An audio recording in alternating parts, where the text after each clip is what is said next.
Dad. You may have worked your whole life, but your money is mine now. My name is Edward. I'm 73 years old. And those words, those damned words, came from my own daughter's mouth. And I swear on the memory of my late wife, I never thought I would hear something like that. So listen closely to this story, because what I'm about to tell you is going to stir something inside you. And at the end, you can tell me, what would you have done in my place, and also tell me what city are you listening from? Because this story needs to reach the people who need to hear it. But let's take it from the top, my friend, so you can understand how we got to that moment. I have to tell you who I am. All my life I've been a working man. Since I was 15, I've been waking up before the sun. First I worked in construction, then in a textile factory. And for the last 20 years, I had my own carpentry shop right here in Chicago. Nothing fancy, but honest work. My hope, may she rest in peace, and I raised 2 children, Monica and Jason. We gave them everything we could, and even what we couldn't. We went without dinner many nights so they could have books for school. I sold my only good suit to pay for Monica's college tuition. And you know what? I don't regret it. A father does what he has to do. When my hope got sick 5 years ago, I spent every last dollar I had on doctor's medicine treatments. It didn't do any good, but I tried everything. The love of my life was gone, and I was left alone in this house where we were happy for 48 years. My children, well, they had their own lives. Monica married an accountant. They have a nice house in a suburb. Jason lives in San Diego working for a computer company. Both professionals, thank God. I stayed here with my memories and my routine. My coffee in the morning, my workshop in the afternoon. A simple life, but a peaceful one, until 3 weeks ago. Monica started visiting more often. At first I was happy. How nice that my daughter remembers her dad, I thought. She'd arrive with pastries, ask how I was doing. We'd talk about the old days. But there was something strange about her visits. She was always looking at the house very carefully. She'd ask odd questions. Dad, are all your papers in order?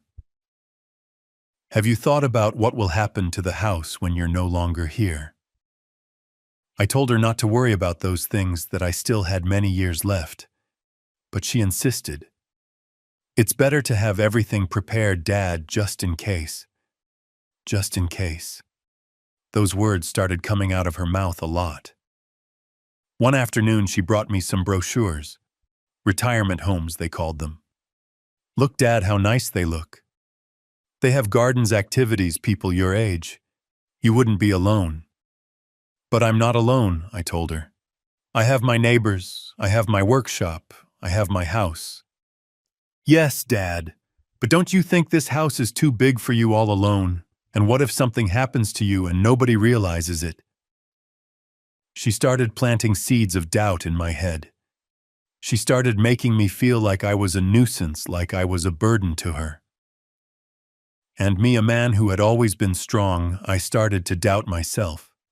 I started to think that maybe she was right, that maybe I was too old to take care of myself. What a fool I was.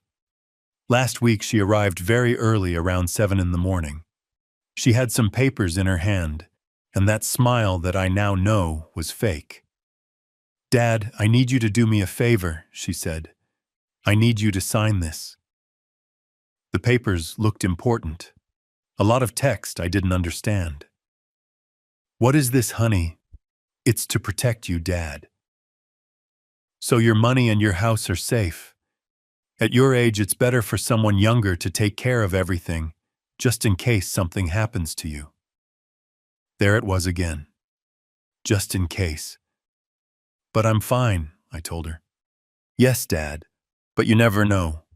It's better to be prepared. Besides, I'm an accountant, I know about these things. Trust me.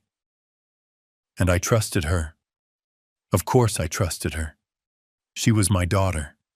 The little girl I held in my arms when she was a baby, the one I taught to ride a bike, the one I helped with math homework for years. I signed without reading carefully. I signed because I thought my daughter was looking out for me. That was my first mistake. Because 2 days later, when I went to the bank to withdraw money to buy materials for the workshop, that's when I heard those words I told you at the beginning. Dad, you may have worked your whole life, but your money is mine now. And in that moment, my friend, my world turned upside down. The day after Monica said those words to me, I couldn't believe what I'd heard. I thought maybe I had misunderstood, that my hearing wasn't what it used to be. Because my own daughter, my own flesh and blood, couldn't have said that to me. But there I was, standing in my kitchen, watching her drive away in her new car. A car I could never afford in my entire working life, but one she had. And I started to understand that something was very wrong. I didn't sleep that night. I stayed in the living room, sitting in the armchair, where my Hope and I used to watch our shows, thinking, remembering every word Monica had said to me in the past few weeks.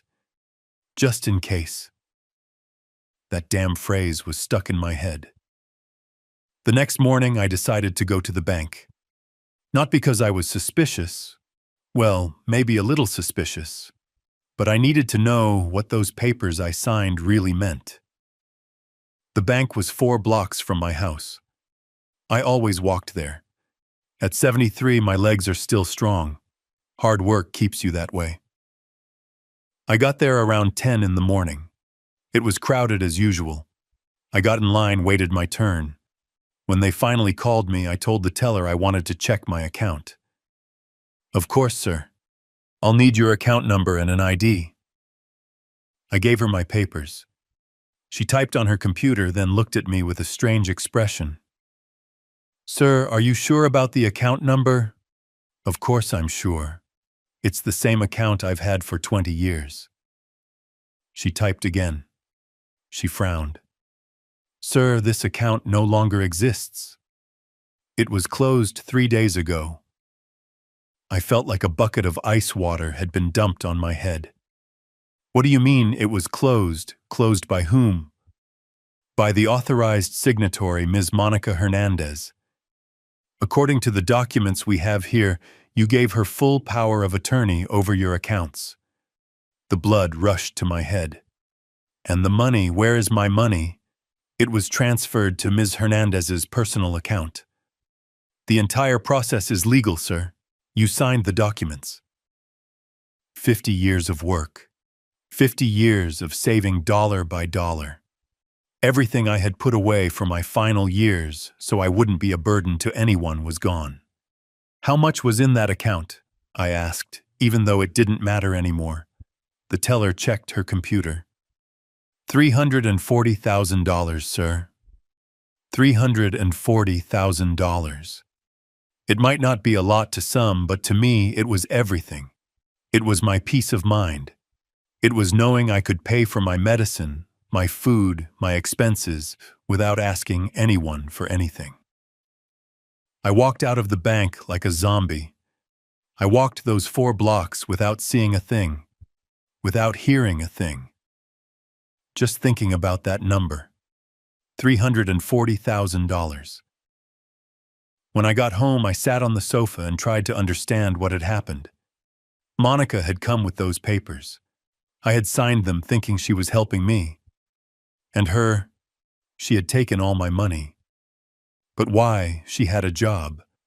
She had a husband who also worked.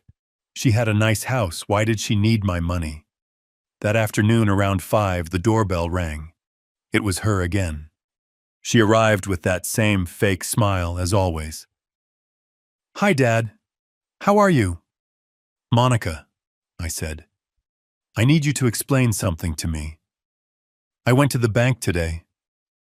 Her smile faded a little. Oh, really? What for, Dad? To check my account. And they told me I don't have an account anymore. They told me you took all my money. She sat down across from me in my Hope's armchair. She got comfortable as if nothing was wrong. Dad, I already explained. It was necessary to do this to protect your assets. Protect them from who? From myself. Don't be dramatic, Dad. The money is still yours. It's just safer now. Safer in your account than in mine. Dad, you're getting old. What if someone takes advantage of you? What if you get robbed? It's better for me to handle everything. I looked at her sitting there so calmly, talking to me like I was a stupid child, as if 50 years of work meant nothing, as if I had no rights over my own money. And if it's my money, like you say, give it back to me. I can't do that, Dad. The papers are already signed. Besides, I already spoke with a very nice place for seniors. It's called Hope Villa. It has gardens, activities, nurses 24/7. I don't want to go anywhere. I want to stay in my house. This house is too big for you, Dad, and too expensive to maintain. It's better to sell it. Sell my house, the house where I lived with your mother. Dad, Mom is gone, and you can't live here alone forever. I stood up from the sofa. I felt like my head was going to explode. Monica, this is my house, and that was my money. You have no right. Yes, I do have a right, Dad. Her voice changed. It wasn't sweet anymore. She wasn't pretending anymore. I have all the rights you gave me when you signed those papers. But you told me it was to protect me. And it is. To protect you from yourself. That's when she said the words that stabbed me in the soul like daggers. Dad, you may have worked your whole life, but your money is mine now. And this house is too. That's how it is. And that's how it's going to stay. She stood up, grabbed her purse, and walked to the door. I'll give you a week to get used to the idea. Then I'm going to start the process of selling this house. With that money and what you've saved, well, what I've saved now, you can pay for the residence for many years. And if I don't want to go, she turned back to me with a smile that chilled my blood. Dad, you don't have a choice anymore. The papers are signed. Legally, I own everything. You can go willingly, or I can call social services and tell them an elderly man is living in unsafe conditions. Are you threatening me? No, Dad. I'm explaining reality to you. And she left. She left me standing there in my house that was no longer mine, with my money that was no longer mine. That night I didn't sit. I stayed in the kitchen looking at the photos of my hope on the table, thinking about all the sacrifices we made for our children, all the nights we went without dinner so they could eat, all the Sundays we stayed home to save money for their education. And I thought about my hope, what she would have said if she were here. Edward, she would have said, don't let them push you around. You've never been one to back down. And she was right. In 73 years of life, I had never backed down from anyone. Not when I was young and bosses wanted to underpay me. Not when some clients tried to rip me off at the workshop. Not when the doctors told us there was nothing more they could do for my hope. And I kept looking for options. Why would I start now? Monica thought she had already won. That her dad was a foolish old man who would just stay quiet. That he would agree to be sent to a nursing home while she spent the money he had earned with his sweat for 50 years. But she didn't know me very well. Because that night, sitting in the kitchen where I had eaten breakfast with my wife for 48 years, I started to think. To plan. Monica wanted to play by the rules of paper, with lawyers and legal documents. But I was going to play by the rules of life. And in those rules, I had a lot more experience than she did. The war was just beginning. The next 3 days were the longest of my life. Not just because I was sad, but because I was planning. And when a 73-year-old man makes a plan, my friend, he does it with all the experience he's gathered in his life. The first thing I did was call my good friend Ray. He had worked with me in the workshop for 15 years before retiring. But before that, he'd been a police officer for 20 years. If anyone knew how to investigate things, it was him. "Edward," he said when I told him everything, "are you sure about what you're telling me? It's not possible Monica would do that." "As sure as I am that my hope is no longer with us, Ray." There was a long silence on the other end of the phone. "So what are you going to do?" "I need you to help me investigate a few things. You know how to do that stuff. I don't." "Investigate what?" "I want to know what she's spending my money on. I want to know why she needed $340,000 so urgently. And I want to know if I'm the only fool she's done this to." Ray was quiet for another moment. Then he sighed. "Give me 2 days, my friend.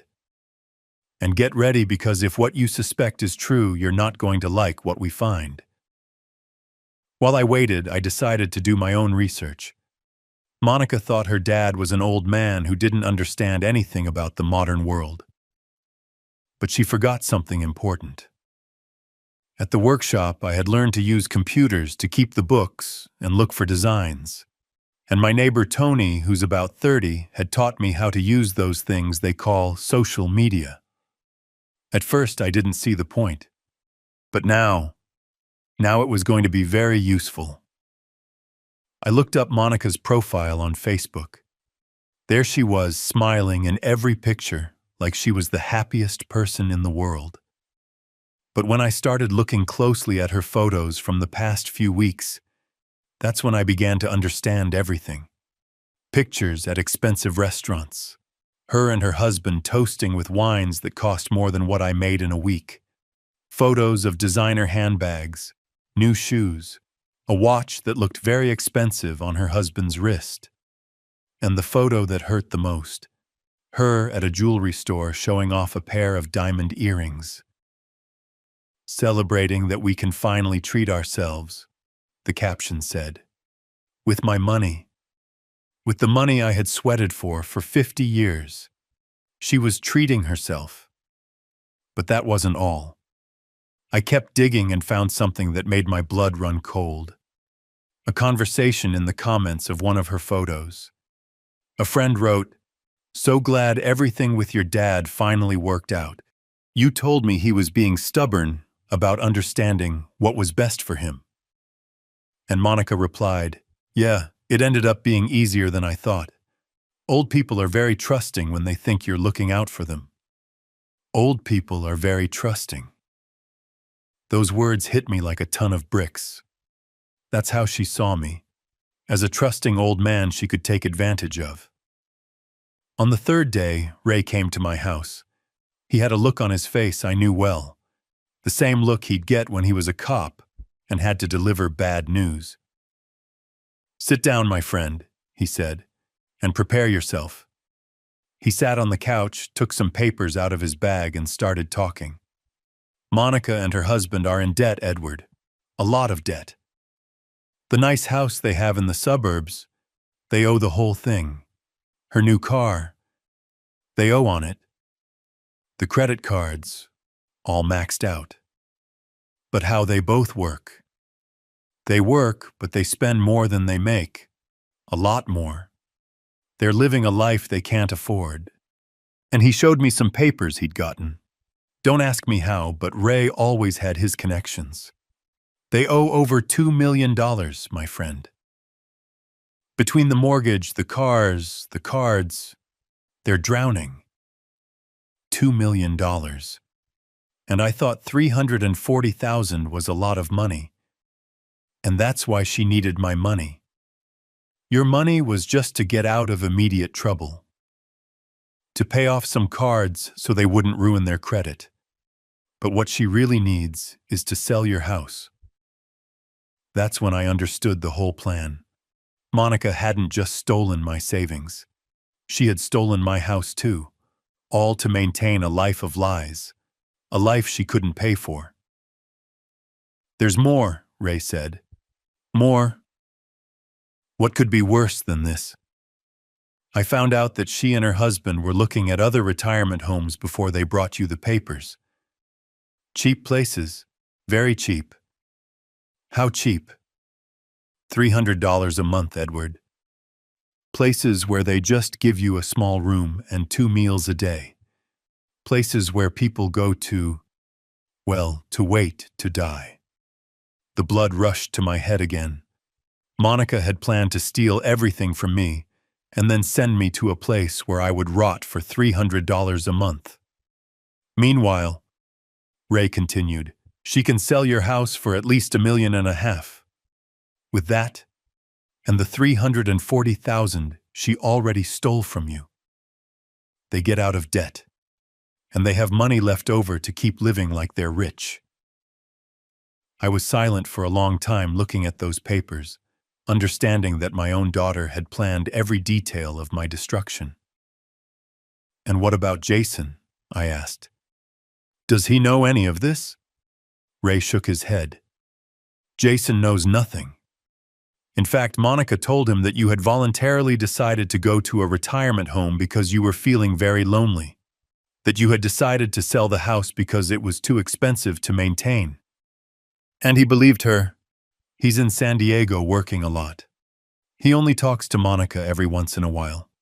She sent him pictures of some nice places, told him you were excited about the idea.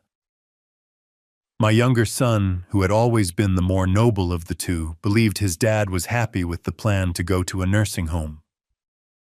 But I found something else, Ray said. Something that will interest you. What is it? The papers you signed, they have some legal problems. What kind of problems? The lawyer who drew them up doesn't have all the necessary documentation, and some of the signatures look strange, as if they were done very quickly without you reading the documents properly. That's when a light bulb went on in my head. Are you saying those papers can be voided? I'm saying there's a chance. But you'd need a good lawyer, and that costs money. Money you no longer have. I sat there thinking. Monica thought she had played her cards perfectly, that she had covered all the angles, that her dad had no way to defend himself. But she had made a mistake. A very big mistake. She had forgotten that I wasn't just her dad. I was a man who had survived 73 years in this world. A man who had fought for every dollar he had ever earned. A man who had learned that in life, when someone betrays you, you can't just stand by and do nothing. Ray, I said, I need you to get me a meeting with the best lawyer you know. Edward, I already told you that costs money. I'll get the money. You just get me the meeting. That night after Ray left, I was alone again in my kitchen. But this time I wasn't sad. This time I was angry. Very angry. And when a 73-year-old man gets truly angry when he has all the cards on the table and knows exactly who betrayed him and how that's when he becomes dangerous. Monica had started a war thinking I was a helpless old man, but she was wrong. And now she was about to find out what her dad was really made of. The problem with not having money when you need a lawyer is that good lawyers don't work for free. And the cheap ones, well, there's a reason they're cheap. But I had something Monica didn't know I had. Connections. 50 years of work gives you a lot of connections, my friend. And when you're an honest person, when you always keep your word, people remember you. In my workshop, I had done work for a lot of people. Furniture for houses, offices, restaurants. And one of my most frequent clients had been a lawyer named Frank Castillo. Mr. Castillo had a big law firm here in Chicago. For 10 years, every time he opened a new office or renovated his old ones, he called me to make the furniture. Desks, bookshelves, conference tables, all solid wood fine work. And he always paid me well, always paid me on time. And he always told me, Edward, if you ever need anything, just give me a call. The time came to cash in that favor. I called him on a Thursday morning. His secretary put me right through. "Mr. Edward," he said, with that strong voice he always had. "How are you? It's been a while. Mr. Castillo, I need to ask you a favor, a very big favor. Tell me, Mr. Edward, you know I have a lot of respect for you." I told him everything. The whole story from the beginning. The papers, the Bank Monica's threats, the debts I had discovered. Everything. He was quiet for a long time. "Mr. Edward," he finally said, "what you're telling me is very serious. Are you sure about all this? As sure as I am that you're talking to me right now. I need to see those papers you signed. Can you come to my office tomorrow?" "I'll be there." The next day I arrived at Mr. Castillo's office. Everything was the same as the last time I had been there about 3 years ago. The same furniture I had made well cared for, shining. He received me in his personal office, the biggest one. He looked older than the last time, but he had the same intelligent eyes. "All right, Mr. Edward, show me those documents." I took out the copies I had saved. He put on his glasses and began to review them very carefully. Every now and then he would make notes in a notebook. After 20 minutes, he took off his glasses and looked at me. "Mr. Edward, I have good news and bad news. Give me the bad news first. Legally, the documents are well drafted. Your daughter didn't make any technical errors. You did, in fact, give her full power of attorney over your assets." I felt like I had been punched in the stomach. "And the good news?" "The good news is several things. First, these documents can be challenged on grounds of deception and breach of trust. Second, there are witnesses that you didn't fully understand what you were signing. Third, the fact that she acted so quickly after the signing shows premeditation." "Witnesses? What witnesses?" "Your neighbor Tony. Ray told me that he saw when your daughter arrived that morning with the papers that you looked confused. And Mrs. Carmen also saw when you left the bank that day, very upset." Mr. Castillo leaned back in his chair, the same one I had made for him 5 years earlier. "But we need more than that, Mr. Edward. We need to prove that she deliberately deceived you, that there was a premeditated plan to strip you of your assets. And how do we do that? With a private investigator. We need to prove she had urgent debts, that she needed the money, that she already had plans to sell your house before you signed the papers. That's going to cost money I don't have." Mr. Castillo smiled the same smile he'd get when he was about to place a large furniture order. "Mr. Edward, do you remember the conference table I made for you 2 years ago? The one made of walnut?" "Of course I remember. That table has been the admiration of all my clients. 3 people have asked me who made it. I always tell them, Mr. Edward, the best carpenter in Chicago. Mr. Castillo, I'm too old to make furniture now. You're not understanding me, Mr. Edward. I'm going to take your case, pro bono. And I'm going to hire the best private investigator I know, also at no cost to you." I couldn't believe what I was hearing. "Why would you do that for me?" "Because in 10 years of working with me, you never let me down. You never delivered a poorly made piece. You were never late. You never charged me more than we had agreed upon. In a world full of liars and opportunists, you were always a man of your word." He stood up from his chair and walked to the window. "Besides, Mr. Edward, what your daughter did to you isn't just morally wrong. It's a crime. And I can't allow people to take advantage of senior citizens this way. And what are our chances? Good. Very good.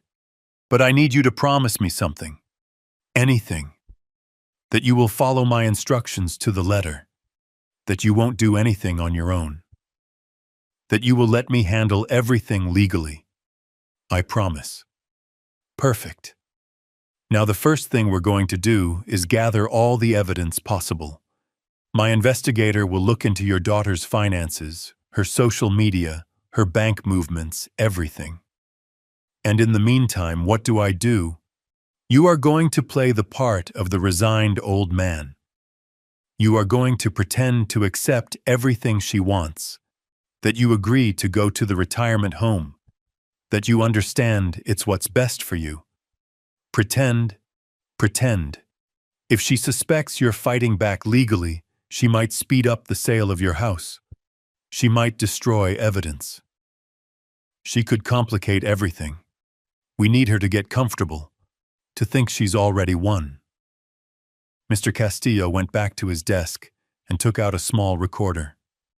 What's that? Your insurance policy, Mr. Edward. The next time your daughter comes to talk to you, you're going to record the entire conversation. We need her to talk, to explain her plans, to confirm what we already know. Is that legal? In your own home, recording someone who is threatening you, perfectly legal. He explained how to use the recorder. It was very small fit in my shirt pocket. One more thing, Mr. Edward. This is going to take time. Weeks, maybe months. Are you prepared for that? Mr. Castillo, I waited 50 years to save that money. I can wait a few months to get it back. Perfect. My investigator will start tomorrow. And you? You're going to start acting like the best actor in Chicago. I left that office feeling different. For the first time in 2 weeks, I had hope. I had a plan. I had help. Monica thought she had won the game, that her dad was a helpless old man who would stay quiet while she stole everything he had worked for his entire life. But she didn't know her dad had friends. Good friends. Friends who remembered favors. Friends who knew the difference between right and wrong. And she didn't know that her dad at 73 years old still had the will to fight. The war was just beginning, and now I had weapons to fight with. I got home that afternoon with a smile on my face. The first real smile I'd had in weeks. It was time to start acting. Playing the part of a resigned old man, when inside you're boiling with rage, is harder than it sounds, my friend. But I had decided to follow Mr. Castillo's instructions to the letter. If he said I had to pretend, I was going to pretend better than the actors on TV. On Monday morning, 3 days after my meeting with the lawyer, Monica arrived at my house. As usual, she showed up without calling, as if she owned the place, which technically, according to the papers, she now did. I was prepared. I had the recorder in my shirt pocket, well hidden, Mr. Castillo had shown me how to turn it on without being noticed, just by touching a little button. "Hi, Dad," she said when I opened the door. She had some brochures in her hand, and that fake smile I knew so well. "Hi, honey. How are you?" "Great, Dad. I brought you some information about Hope Villa, the place I told you about." We went into the living room. She sat in her favorite spot, my Hope's armchair. I sat across from her with the recorder running. "Look, Dad," she said, spreading the brochures on the table. "I went to visit the place. It's beautiful. It has gardens, a game room, activities for the residents." The brochures looked nice. I couldn't deny that. But I knew this wasn't the place she really intended to send me. "It looks very nice, honey," I said, faking interest. "And how much does it cost?" "Don't worry about that, Dad. With the money you have saved and what we'll get from selling this house, you can pay for many years." There it was again. The money you have saved. As if it were still mine. "So you've decided to sell the house then?" "Yes, Dad. I already spoke with a real estate agent. He says he can sell it quickly in a month at most." "For how much?" $1,400,000. It's a good price for a house in this area. $1,400,000. Less than what Ray had estimated, but enough for her and her husband to get out of debt with plenty left over. "Look, Dad," she continued, I know all of this is difficult for you. Leaving the house where you lived with Mom, changing your life at your age. But it's for the best. You'll be taken care of. You'll have company. You won't be alone. Yes, you're right, honey. I'm getting too old to take care of this big house. Her face lit up when she heard that. She thought she had finally convinced her foolish old dad. I'm so glad you see it that way, Dad. I knew you'd understand in the end. And when would the move be? In 2 weeks on Saturday. I've already reserved your spot at Hope Villa. It's a very nice room with a view of the garden. So soon? Well, the real estate agent already has interested buyers, and a perfect space just opened up for you at Hope Villa. If we don't take it now, they'll give it to someone else. All lies. All perfectly planned, so I wouldn't have time to think to change my mind to seek help. I understand, honey. If you think it's for the best, it is for the best, Dad. You'll see you're going to be very happy there. She stood up and walked around the living room looking at the furniture, the photos, the things that had been part of my life with my hope. What's going to happen with all this stuff? We'll store the most important things. The photos of you and Mom. Some personal items. The rest, well, you don't need so many things at Hope Villa. And my tools from the workshop. Dad, you don't need them anymore. At your age, you can't be doing heavy work. My tools. The tools I had worked with for 20 years, with which I had made furniture for the entire city, with which I had supported my family. You're right, I said, though my heart was breaking inside. I don't need them anymore. Exactly. I'll talk to some young carpenters, see if they're interested. That way they'll at least be useful for something.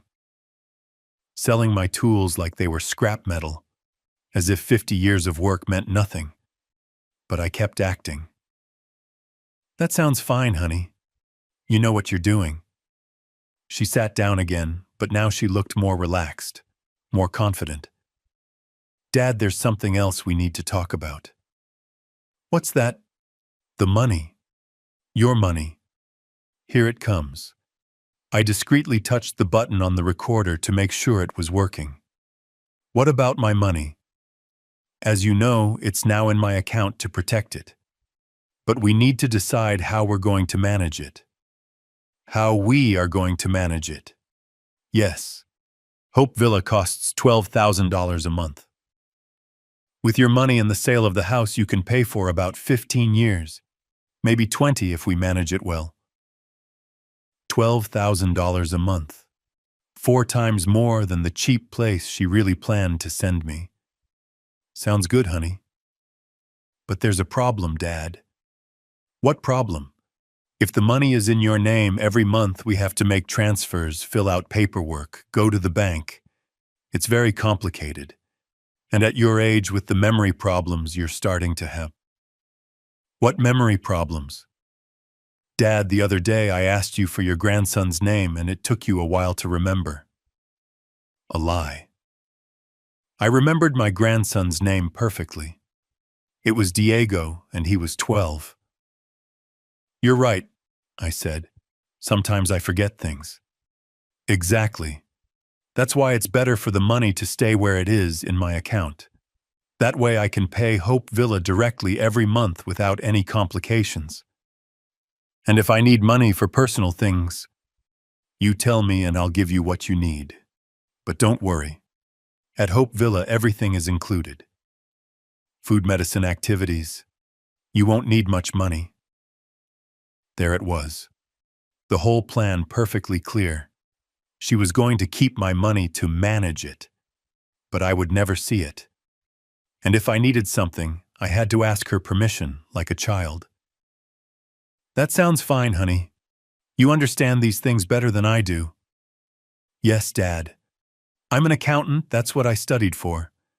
She studied with my money, to steal my money. And what does Jason think about all this? Jason agrees. I spoke with him last week.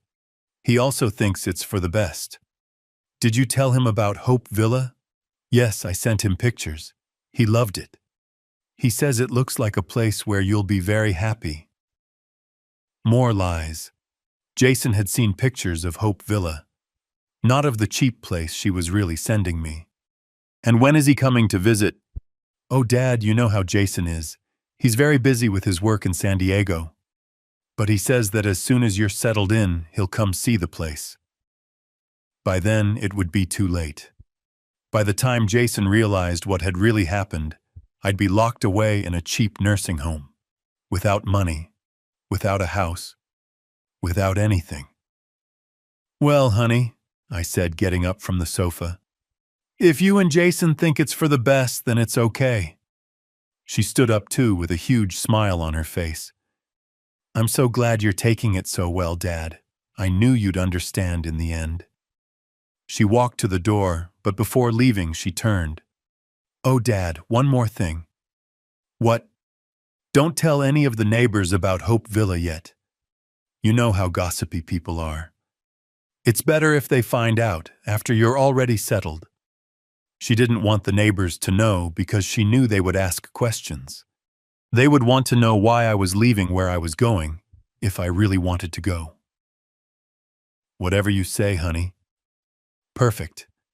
I'll see you Saturday morning to help you pack your things. And she left. She left thinking she had won completely, that her stupid dad had accepted her whole plan without a fight. The moment I closed the door, I turned off the recorder. 40 minutes of conversation where she had confessed everything. Her plans, her lies, her real intentions. 40 minutes that were going to cost her dearly. That night I called Mr. Castillo and told him everything. Perfect, Mr. Edward. With that recording, we have clear evidence of deception and breach of trust. Tomorrow we'll listen to the whole thing and prepare the lawsuit. Do we have enough now? Almost. My investigator found more. Monica applied for 3 different loans in the last month, all denied due to her bad credit history. And we found the contracts for the real place they wanted to send you. What real place? It's called St. Joseph's Home. $350 a month. A small room with no private bathroom, 2 meals a day.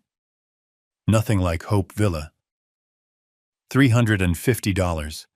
Not even the $300 Ray had estimated. Mr. Castillo, I said, I want that girl to pay for everything she has done to me. She will pay, Mr. Edward. We're going to take back everything she stole from you.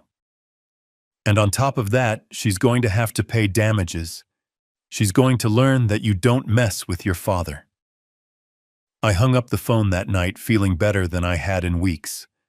Monica thought that on Saturday she was going to take me out of my house forever. But on Saturday I was going to give her the surprise of her life. Friday night I couldn't sleep. Not because I was nervous, but because I was excited. After 3 weeks of my own daughter treating me like a foolish old man, the moment of truth had finally arrived. Mr. Castillo had worked all week. His investigator had found everything we needed. Monica's debts, the denied loans, the social media photos of her spending my money, the contracts for the cheap nursing home, everything. And best of all, he had obtained a court order to freeze my money. Monica couldn't touch a single dollar until the case was resolved. Mr. Edward, he had told me on Thursday, tomorrow is going to be a very special day. Are you ready? More ready than ever, Mr. Castillo. The plan was perfect. Monica was going to arrive at 9 in the morning as we had arranged. But she wasn't going to find a resigned old man packing his things.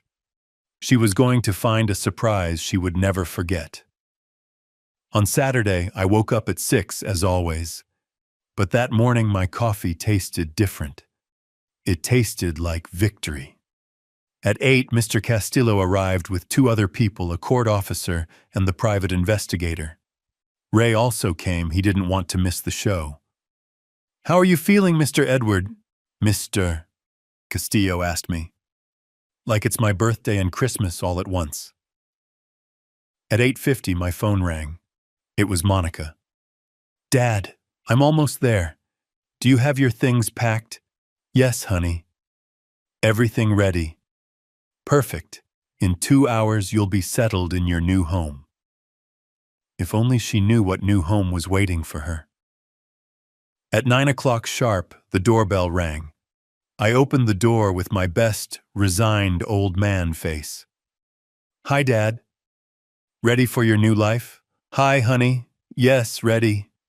She walked into the living room, and that's where her smile vanished.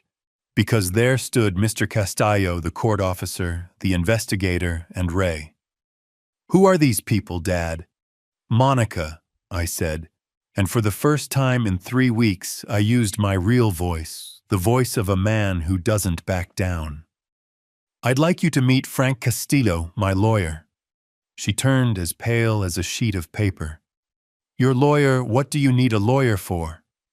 Mr. Castillo stood up and handed her some papers. Miss Hernandez, I am your father's attorney, and I have a court order to recover all the assets you stole from him. Stole, I didn't steal anything.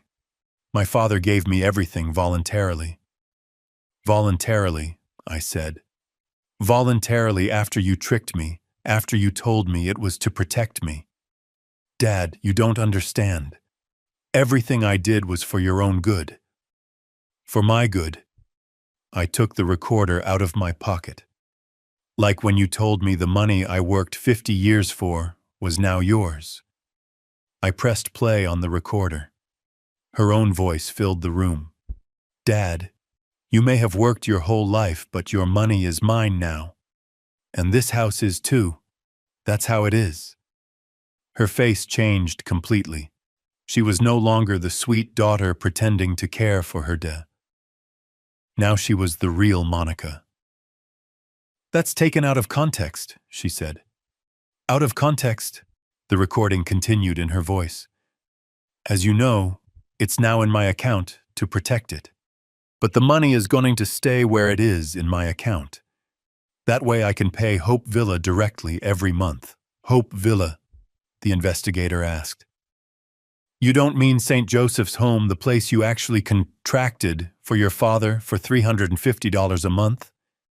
Monica turned to him as if she'd seen a ghost. How do you know that? Because I'm a private investigator, ma'am, and I found your contracts. I also found the photos you posted on Facebook, spending your father's money at expensive restaurants on jewelry and designer clothes. He showed her the printouts of her own social media photos.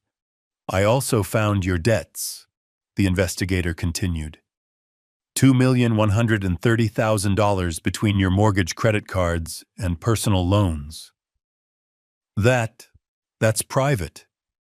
Not when it's related to a crime of breach of trust, said Mr. Castillo. And now I'm going to explain what's going to happen. He took more papers from his briefcase. First, this court order immediately freezes all the money you stole from your father's account. You cannot touch a single dollar. You can't do that. Second, this other court order annuls all the documents your father signed under deception. The house is his again. That's impossible. The papers are solid. The papers may be solid, but they were obtained through fraud.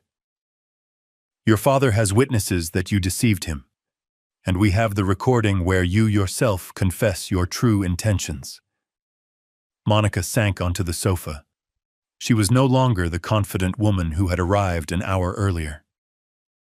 Third, Mr. Castillo continued, we have evidence that you planned all of this weeks in advance. The prior visits to convince your father, the contracts with the cheap nursing home, the quotes to sell the house. And fourth, I chimed in, now the whole family is going to know what kind of person you really are. What family? At that moment, the doorbell rang. It was Jason, my younger son. Mr. Castillo had contacted him and explained the whole situation. When Jason walked in and saw the scene, he immediately understood what was happening. Is everything the lawyer told me on the phone true? He asked me. Every word, I replied. Jason turned to his sister with a look I had never seen on his face. How could you do this to Dad? Jason, you don't understand. Dad is old. He needs someone to take care of him. Dad is perfectly fine. What he needed was for his daughter to sesat for him, not to rob him. I didn't rob him. Oh no. Jason was furious. Then what did you do to him? Why is his money in your account? Why were you going to sell his house without asking me? Monica fell silent. She had no answers that weren't lies. And another thing, Jason continued. You sent me pictures of Hope Villa, a place that costs $12,000 a month. But the lawyer showed me the contract for the real place. $350. Where was the other $11,650 going to go? Total silence. It was going into your pocket, wasn't it, like everything else? Mr. Castillo approached Monica. Ms. Hernandez, I'm going to explain your options. You can immediately return all of your father's money and voluntarily sign the reversal of the documents. Or you can wait for the judge to decide, and then not only will you have to return everything, but you will also pay a hefty fine and could face criminal charges for breach of trust. Criminal charges. Stealing from a senior citizen through deception is a serious felony. You can go to jail. Monica started to cry. But they weren't tears of remorse. They were tears of anger that her plan had failed. This isn't fair, she said between sobs. I was only trying to help my dad. Help me. I stood up from the sofa. Help me by sending me to a cheap nursing home while you spent my money on luxuries. Help me by lying to your brother. Help me by trying to sell the house where I lived with your mother. Dad. Don't call me Dad.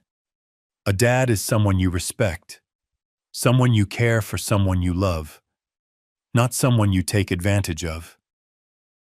Jason walked over to her. Monica, you have two options. You do what the lawyer says right now, or I will personally make sure the entire family knows what you did to Dad. Cousins, uncles, everyone.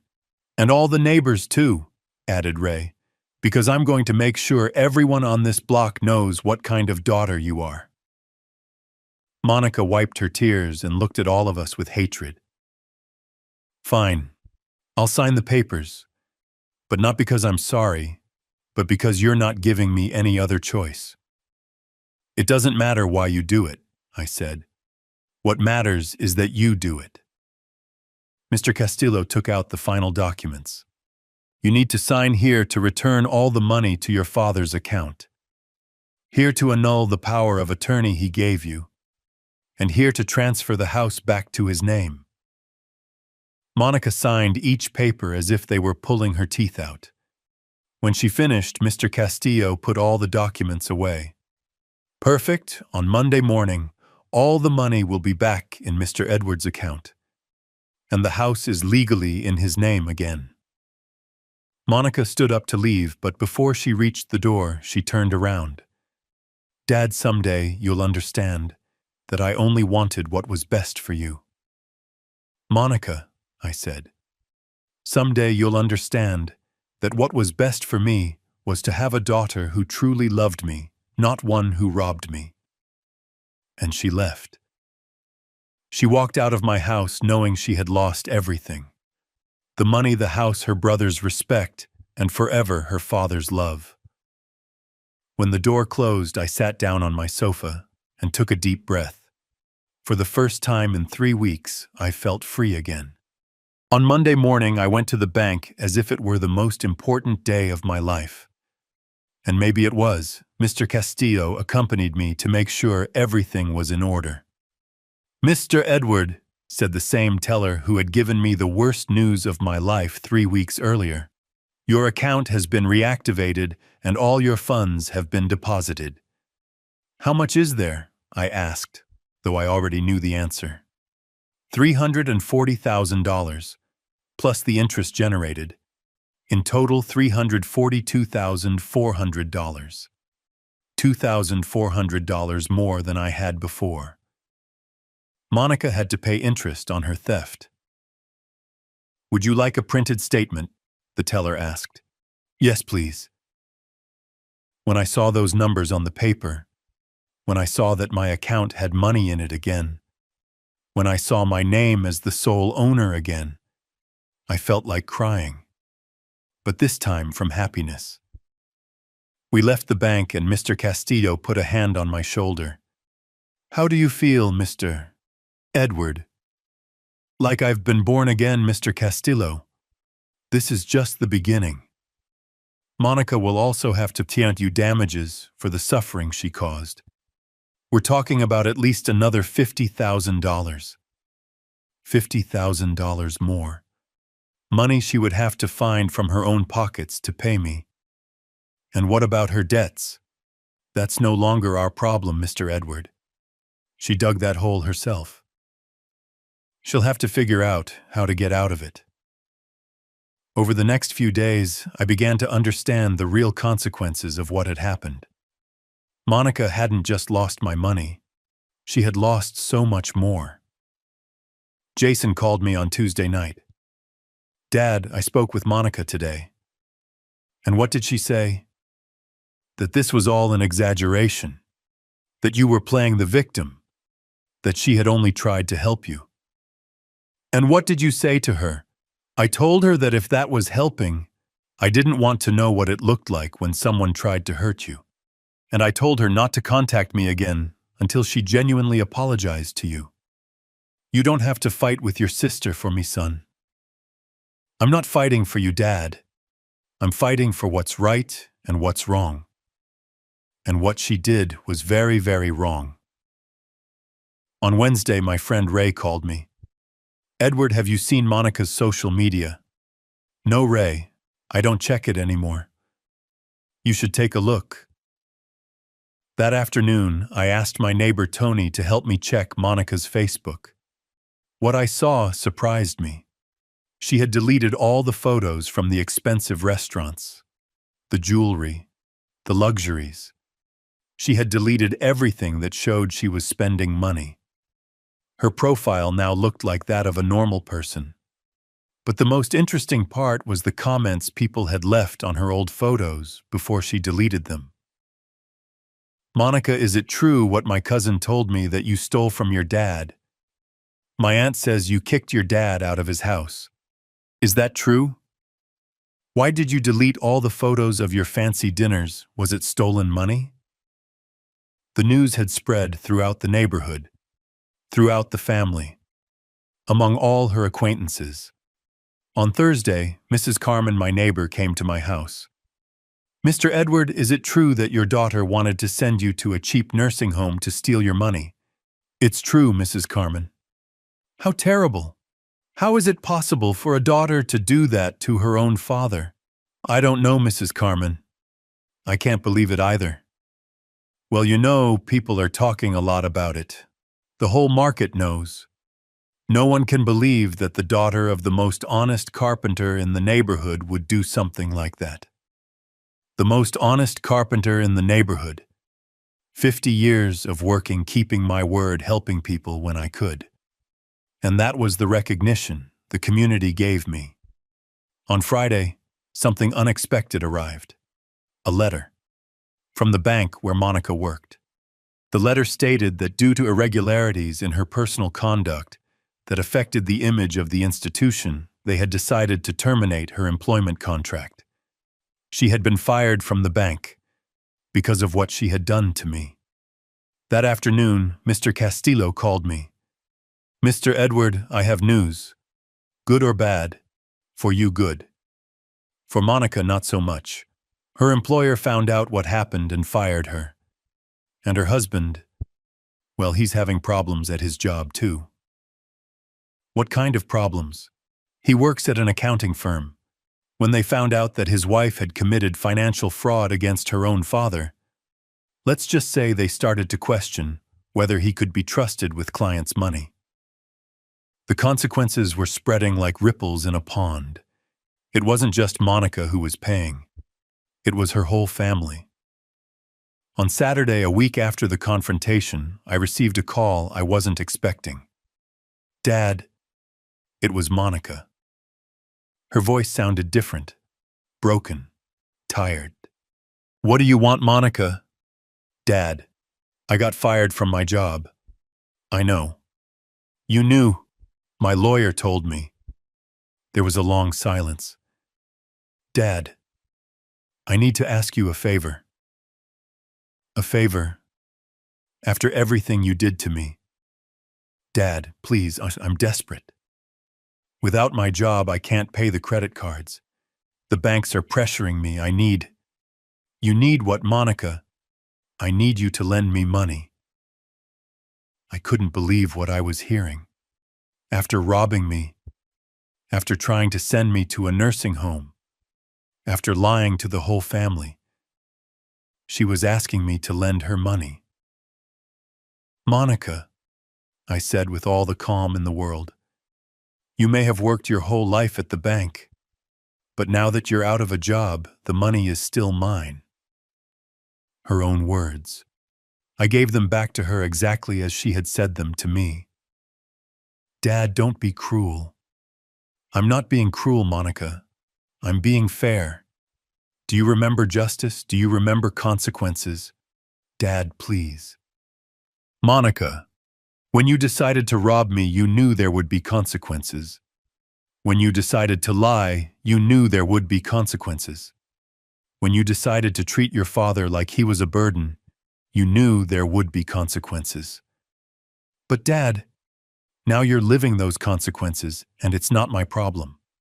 You're not going to help me. I'll give you the same kind of help you were going to give me. I'll send you to a cheap place where they'll take care of you, and I'll manage your money. Does that sound good to you?" She was quiet. "It doesn't sound good. That's strange. It didn't sound good to me either when you wanted to do it to me." "Dad, I'm your daughter. Daughters take care of their fathers, Monica. They don't rob them. You decided not to be my daughter when you decided to rob me. Now live with that decision." And I hung up the phone. That night I sat in my kitchen drinking my coffee as always. But everything was different. My money was in my account. My house was mine again. And my dignity had returned. Monica was paying the price for her actions, and I was at peace with that. Because sometimes, my friend, justice doesn't come from heaven. Sometimes you have to build it yourself with patience, with intelligence, and with the help of good people. And when it finally arrives, it tastes better than any revenge. A month passed after I got everything back. A month of peace like I hadn't had in a long time. It was strange to wake up every morning knowing my money was in my account, that my house was mine, that no one could take away what I had worked for my entire life. But the greatest peace was something else, knowing I no longer had to pretend. I no longer had to act like the resigned old man who accepts everything. I no longer had to smile when inside I was dying of anger. I was myself again. Edward, the man who never let anyone push him around. One afternoon, I was in my workshop fixing a broken chair when my neighbor Tony came by. "Mr. Edward, can I ask you something?" "Of course, son. What do you want to know? How did you know you had to fight? How did you know you couldn't stay silent?" I thought for a moment. It was an important question. "You know what, Tony?" At first I did think about staying silent. I thought maybe I had to accept what was happening to me, that maybe I was too old to fight. "And what made you change your mind?" "My hope." "Your wife." "Yes. One night when I was at my lowest, I remembered something she always used to tell me. Edward, the day you stop fighting for what's yours is the day you stop being yourself." Tony sat on a stool I had made years ago. She was right, Mr. Edward. She always was, son. And I realized that if I didn't fight, I wasn't just betraying everything I had worked for in my life, I was also betraying her memory. And you don't regret being so hard on Monica. Regret it, Tony, she robbed me. She lied to me. She wanted to send me to a cheap nursing home to keep my money. What do I have to regret? But she's your daughter. She was my daughter. When she decided to rob me, she decided to stop being my daughter. That same week, something unexpected happened. Dad. Jason came from San Diego to visit me. Dad, he said, I came because I want you to know something. What is it, son? I'm proud of you. Proud. Yes, Dad. Proud that you fought. Proud that you didn't back down. Proud that you taught Monica that actions have consequences. You don't think I was too hard on her? Hard, Dad. She was going to take everything from you. She was going to send you to a horrible place to keep the money you sweated for 50 years. You weren't hard. You were just... Jason stayed with me for 3 days. We talked about a lot of things. About his mom, his work, his plans. But mostly, we talked about what had happened. Dad, there's something I have to tell you. What is it? Monica has been calling me. She wants me to talk to you, to ask you to forgive her. And what did you tell her? I told her that forgiveness isn't something you ask for over the phone. That if she was truly sorry, she should come and ask you herself. And what did she say? That she couldn't face you, that she was too ashamed. Well, then she can live with that shame, just like I had to live with the betrayal. A month and a half after the lawsuit, Mr. Castillo called me. Mr. Edward, I have good news. The judge has decided on the damages. How much? $75,000. Monica has to pay you that amount for the emotional distress she caused. $75,000 more. Money she would have to get from wherever she could to pay me. And if she can't pay, then they will seize her assets, her car, her furniture, whatever is necessary. 2 days later, I received a check for $75,000. I don't know where Monica got it, but she paid. With that money, I did something I had been thinking about since the whole mess ended. I went to the bank and opened a special savings account. What is this account for, Mr. Edward? The manager asked me. For my grandson. For Diego Jason's son. I want him to have money to study whatever he wants when he turns 18. I deposited the full $75,000 into that account. Aren't you going to use any of that money for yourself? No. I already have mine. This money came from my daughter's betrayal, but it's going to be used for something good, so my grandson can have a better future. That night I called Jason and told him what I had done. Dad, you didn't have to do that. Yes, I did, son. It's important that something good comes from something so bad. Diego is going to be very grateful. I don't want him to be grateful. I want him to understand that his grandfather will always be there for him no matter what. That night, sitting in my kitchen, drinking my coffee, as always, I thought about everything that had happened in the last 2 months. I had lost a daughter, but I had regained my dignity. I had suffered a betrayal, but I had learned that I still had the strength to fight. I had discovered that the people I trusted most could betray me, but I had also discovered that there were good people willing to help me. And I had learned something very important, that at 73 I could still write my own story. No one else was going to decide for me how my life would end.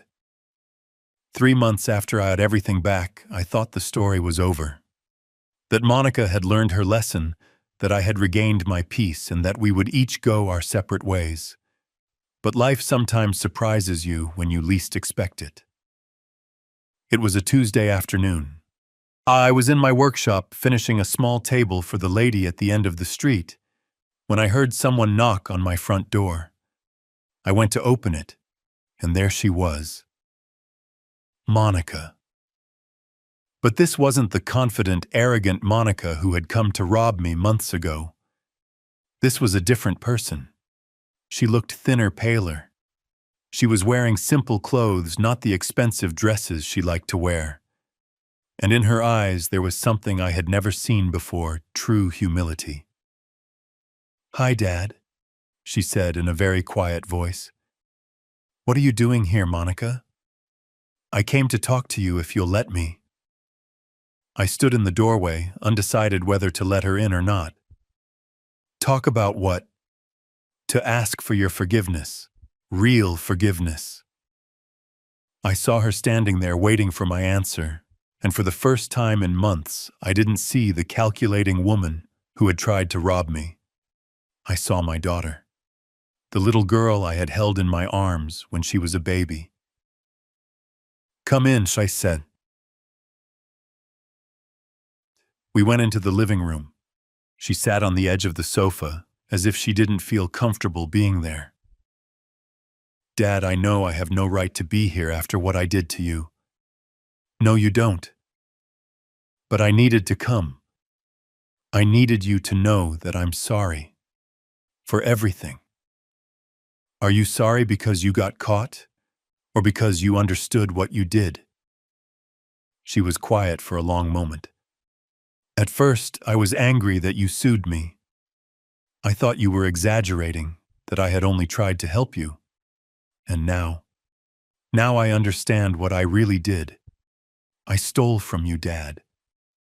I stole from my own father, the man who worked his entire life to give me everything I ever had." Her eyes filled with tears, but this time they weren't the fake tears she had cried on the day of the lawsuit. These looked real. "Do you know what hurts the most?" she asked me. "What? That I lost my dad. That for money I lost the most important man in my life. Monica, I didn't go anywhere. You were the one who decided to rob me. I know. And I know you'll probably never forgive me. But I needed you to know that I understand what I did. That I understand why you punished me the way you did." "How did I punish you? I only took back what was mine." "No, Dad. The punishment wasn't getting your money back. The punishment was losing your respect. Losing your love." She wiped her tears with her hand. "Do you know what's been the hardest part of these past few months?" "What?" "Living with the knowledge that my own father sees me as a thief. Because that's what I am, right? A thief who stole from her dad." I didn't answer her, because it was the truth and we both knew it. "Dad, I lost my job. Miguel and I are getting a divorce. I had to sell my car to pay off debts. I'm living in a tiny apartment I can barely afford. And all of that happened. Why? Because I wanted to live a life I couldn't afford. Because instead of asking you for help honestly, I decided to rob you. Monica, if you had told me you were having money problems, I would have helped you. Not with $340,000, but with what I could have." I know. And that's what hurts the most. That I destroyed everything for nothing. That I could have had your help, but I preferred your money. She stood up from the sofa and walked to the door. "Dad, I didn't come to ask you to forgive me. I know that's going to take a long time. Maybe it will never happen. I came to tell you that you're right not to forgive me.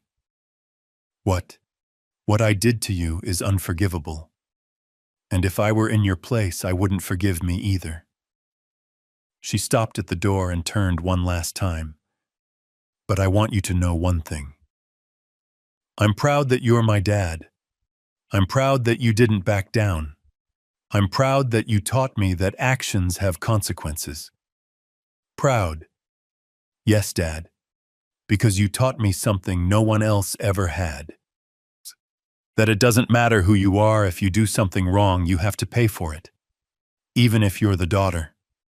She stood there a moment longer. And I want you to know that even though I lost the right to be your daughter, you will never stop being my dad. And I'm going to spend the rest of my life trying to be worthy of that title again. And she left.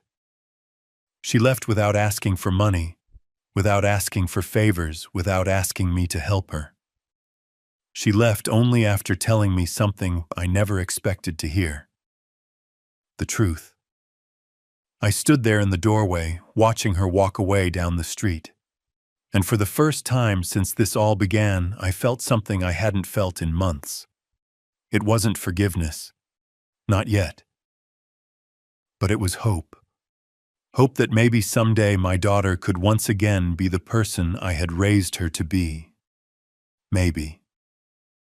6 months after it all began, here I am, sitting in my kitchen drinking my morning coffee as always. But everything is different now. My money is in my account where it belongs. My house is still mine. And me, I'm back to being the man I've always been. Someone who doesn't let anyone push him around. You know what I've learned in these months, my friend? That age doesn't make you helpless. That being 73 doesn't mean you have to accept whatever people do to you. That as long as you have a clear mind and a strong heart, you can fight for what's yours. Monica has visited twice more since that first time. Not to ask for money or favors, just to talk, to ask how I am, to tell me she's working at a new place, making less, but living honestly. Have I forgiven her yet? No. Forgiveness isn't something you just give away because someone apologizes. Forgiveness is earned, with actions, with time, by proving you've really changed. But I have given her something I never thought I would. A chance. A chance to prove that she can be my daughter again, for real. Jason visits me often.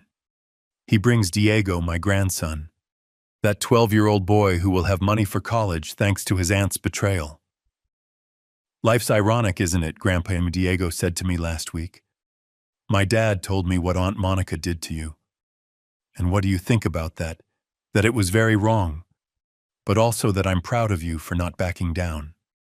12 years old, and he already understands what dignity means. That gives me hope. Mr. Castillo is still my lawyer and my friend. He comes by for coffee every now and then. He tells me my case became famous in his office, that other seniors have come in with similar problems asking for help. Mr. Edward, he told me recently, you've become an example. People are realizing they don't have to stay silent when they're mistreated. An example. At 73, I became an example that it's never too late to defend yourself. You know the most important thing I learned from all this? That family isn't just defined by blood. It's defined by respect, by true love, by taking care of one another. Monica was my daughter by blood. But the day she decided to rob me, she stopped being my family. Jason remained my son because he supported me when I needed him most. Mr. Castillo became more family than my own daughter because he helped me when no one else could. True family is the one that's with you in the tough times, the one that defends you when others attack you, the one that respects you even if you're 73 and some people think you're useless. Now every morning when I wake up, I look in the mirror and I see a man who didn't back down, who fought for what was his and won, who taught everyone that respect has no age. Was it easy? No. There were nights I couldn't sleep. There were days I wanted to give up. There were moments I thought maybe I was too old for all this trouble. But every time I wanted to quit, I remembered my hope. I remembered everything we had worked for together. I remembered that the money wasn't just mine. It was ours. It was from 50 years of early mornings, of sacrifices, of dreams fulfilled dollar by dollar. And I remembered something more important. That if I backed down this time, I would keep backing down for the rest of my life. Now I live in peace. Not because I don't have problems, but because I know that if problems come, I'll know how to face them. Like I did this time. Like I'll do as many times as necessary. Because you know what, my friend, dignity is not negotiable. Respect is not a gift. And what's yours is yours. It doesn't matter if you're 20 or 73. If someone tries to take what you've worked for your whole life, don't stay silent. Seek help. Fight. Show them that even though you're older, you're still strong. And if you're young and listening to this, learn something. Respect your elders. Not because they're old, but because they earned that respect with years of work and sacrifice. And finally, if you have parents or grandparents, truly take care of them. Don't pretend to care for them while you're planning to rob them. Don't see them as a burden or a nuisance. See them for who they are. The people who made it possible for you to be here. The people who worked their entire lives to give you what you had. The people who deserve to live their final years in peace with dignity and with the love of their family. Because at the end of the day, my friend, we're all going to get old. And the way you treat your elders today is the way you'll be treated tomorrow. And now I'll say goodbye. But before I go, you tell me, if it were you, what would you have done in my place? And also tell me, what city are you listening from? Because this story needs to reach every corner of this world, so that no one stays silent when they are mistreated, so that no one believes that being older means you have to accept anything. That's my story, my friend. The story of an old man who didn't back down.